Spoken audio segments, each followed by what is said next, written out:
Hello বন্ধুরা, শুভ সকাল। তোমরা কেমন আছো? আশা করি সকলেই ভালো আছো। তো আমিও ভালো আছি। আর আজকে সকালবেলা 4:30 বাজে, তখন আমি ঘুমের থেকে উঠেছি, কারণ আমার ধান সিদ্ধ করতে লাগবে। আর কালকে এত সুন্দর রোদ উঠেছিল, ওটা ভেবে আমি ধান ভিজিয়েছি। আর আমি যেখানে ধান রাখি সেখানে দেখি ধানের বস্তা, মানে সিদ্ধ করা ধান একটাও নাই। তো কি ভাবলাম, এখন দেখি ঘরের চালও শেষ হয়ে গেছে, এদিকে ধান সিদ্ধ করাও একটাও নাই, তাহলে তো আমার সিদ্ধ করতেই লাগবে। তারপরে রোদ দেখে ধান ভিজিয়ে দিলাম। তারপর দেখো, আজকে সকালবেলা উঠে দেখি আকাশের অবস্থাটা খুব ভালো না, কারণ কেমন মেঘলা মেঘলা, মেঘ, অনেক মেঘ আকাশে। আবার দেখি হালকা হালকা বৃষ্টিও পড়ছে। ধান সিদ্ধ করছি আর চিন্তা করছি যে কোথায় ধান দিব। এই এক সমস্যা আমার। এখন কি করব দেখো, একটু রৌদ্রের কোনো তাপ নাই।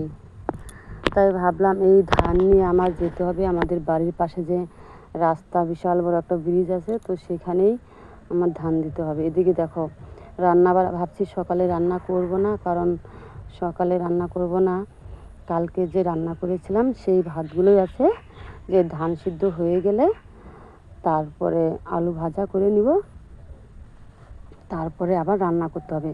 এদিকে দেখো, বাড়িতে কত কাজ, আবার এই ধান নিয়ে যেতে হবে সেই রাস্তায় যেতে হবে, ওখানে একটা ব্রিজ আছে, সেই ব্রিজে শুকা দিতে হবে।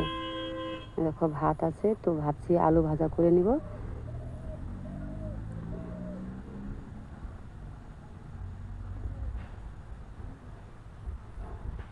আমার এই রান্নাঘরে 2টো উনান আছে, ওই 2 উনানে 2 হাঁড়ি বসায় দিই, তো তাড়াতাড়ি হয়ে গেছে। আমার ধান সিদ্ধ প্রায় কটার দিকে, 8:30টার দিকে হয়ে গেছে। 2 মণ ধান ভিজিয়েছিলাম। এই দেখো, এখানে 2 মণ ধান। তো চিন্তা হচ্ছে যে আজকে শুকাবে কি না শুকাবে, কারণ এখনও তো বর্ষা কাটেনি, কারণ শ্রাবণ মাস কালকেই শেষ। আর তোমরা তো সবাই জানো কালকে মনসা পূজা করতে হবে। এদিকে আমার ধান শুকাইতে হবে, আবার এদিকে মনসা পূজার উঠান ঘর টর সব লেপতে হবে। কোন দিকে সামলাবো? আবার দুপুরে রান্না, ও ধান ঘাটতে হবে, আবার বাড়িতে এসে রান্না করতে হবে। এদিকে আমার ছাগল গরু সব, খুবই আমার চাপ হয়ে যায়। কি করব? এই দেখো, 10টা প্রায় বেজে আসলো, তাও রৌদ্রের কোনো তাপ নাই উঠানে, দেখছো? একটুও রোদ নাই। কি করব? এই সব ধান ভরে এখন নিয়ে যেতে হবে সেই রাস্তার পারে, ওখানে একটা ব্রিজ আছে, সেখানে ধানগুলো সরে দিতে হবে। আর ভাবছি এই বাড়িতে এখন টোটো নাই, কোথায় কিভাবে নিব? তো যাই হোক, আমার যে কাকা শ্বশুরের ছেলে, ও টোটো চালায়, তো ওকে বললাম যে ভাই আমাকে একটু ওই ব্রিজের পাড়ে নিয়ে দিবে, কারণ তোমার দাদা বাড়িতে নাই। তখন ওই টোটো করে নিয়ে ব্রিজের পাড়ে চলে গেলাম।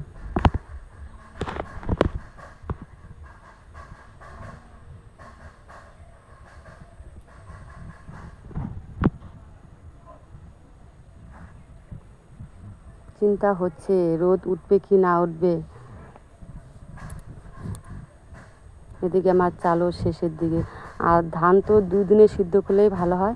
এই দেখো, এই যে রাস্তার পাড়ে নিয়ে আসছে, এটা আছে বিশাল বড় একটা ব্রিজ, তো সেখানেও কোনো রৌদ্রের কোনো তাপ নাই, দেখছো? এই দেখো আকাশে মেঘ।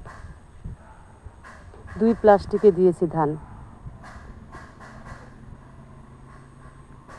আর আমাদের তো অভ্যাস, কিনা চালের ভাত আমরা খেতে পারি না, বাড়ির চালের ভাত না খেলে ভালোই লাগে না, কারণ ছোটোর থেকে আমরা সবসময় বাড়ির চালের ভাত খেয়ে আসছি না।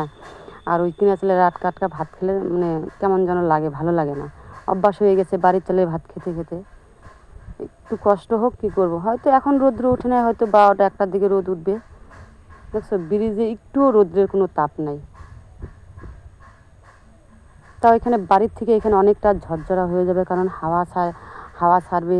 তারপরে যে পাকার যে একটা হিট আছে, ওই হিটে মোটামুটি ঝরঝরা হয়ে যাবে।